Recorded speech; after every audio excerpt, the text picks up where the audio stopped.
గౌరవనీయులు పెద్దలు హోంశాఖ మార్చులు మరియు సహకార శాఖ మార్చులు అమిత్ షా గారికి, వేదిక మీద ఉన్నటువంటి కేంద్ర మంత్రివర్యులు కిషన్ రెడ్డి గారికి, సంజయ్ గారికి, లక్ష్మణ్ గారికి, గౌరవ పార్లమెంటు సభ్యులు అరవింద్ గారికి, శాసనసభ్యులు భూపతి గారికి, సూర్యనారాయణ గారికి, ప్రియమైన పసుపు రైతులకి తెలంగాణ ప్రభుత్వ పక్షాన, రేవంత్ గారి పక్షాన కేంద్ర ప్రభుత్వానికి గత అనేక సంవత్సరాలుగా మీరు కలలుగంటూ అనేక పోరాటాల ఫలితంగా ఈనాడు మోడీ గారి ఆధ్వర్యంలో కేంద్ర ప్రభుత్వం తెలంగాణ ప్రజల్ని, పసుపు రైతుల్ని వారి యొక్క పోరాటాన్ని గమనించి ఈ యొక్క పసుపు బోర్డుని భారతదేశంలో తెలంగాణ రాష్ట్రానికి ఇవ్వటం, అందులో కూడా తెలంగాణలో కూడా ముందుండి పోరాడినటువంటి ఇందూరు రైతులకి ఆ గౌరవం దక్కటం ఈ దేశానికి గర్వకారణం. మీ పోరాటానికి అనుకూలంగా పార్లమెంటు సభ్యులు అరవింద్ గారు నిజామాబాద్ పార్లమెంటు సభ్యుడిగా ఆయన ఇచ్చినటువంటి మాటను నిలుపుకోవటం కోసం కంటిన్యూస్గా కేంద్ర ప్రభుత్వం మీద ఒత్తిడి తీసుకొచ్చి అనేక సంవత్సరాలుగా ఉన్నటువంటి కోరికని తీర్చాలి అని పట్టుబట్టి అమిత్ షా గారి ద్వారా, ప్రధానమంత్రి గారి ద్వారా ఇది సాధించి మీ యొక్క గుండెల్లో నిలిచినటువంటి పార్లమెంటు సభ్యులకు కూడా ప్రత్యేకంగా ధన్యవాదాలు. దానికి రాష్ట్ర ప్రభుత్వ పక్షాన, రేవంత్ రెడ్డి గారి పక్షాన బోర్డు యొక్క స్థాపనకు కానీ కేంద్ర ప్రభుత్వంతో సహకరించి మీరు ఏదైతే కలలు కన్నారో బోర్డు వల్ల మన పసుపు రైతులకి భవిష్యత్తు ఉంటుందని, మనం పండించేటటువంటి పంటకి గిట్టుబాటు ధర వస్తుందని,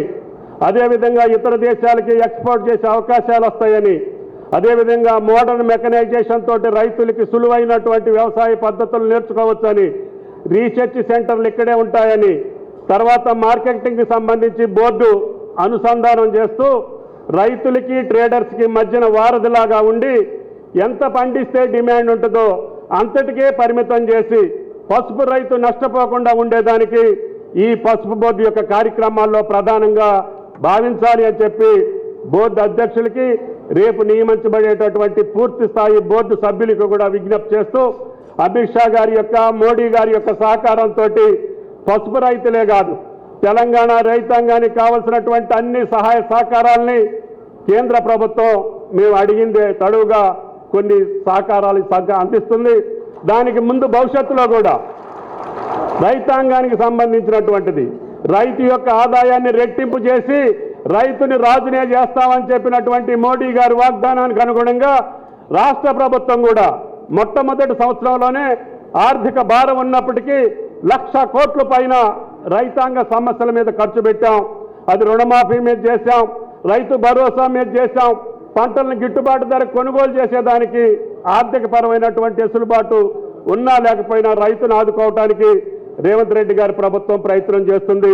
దానికి మా కేంద్ర మంత్రులు కిషన్ రెడ్డి గారు, బండి సంజయ్ గారి సహకారంతో, ఇక్కడ ఉన్నటువంటి రాష్ట్ర పార్లమెంటు సభ్యుల సహకారంతో, కేంద్ర ప్రభుత్వంతో ప్రతినిత్యం అనుసంధానం చేసుకుంటూ కేంద్ర ప్రభుత్వం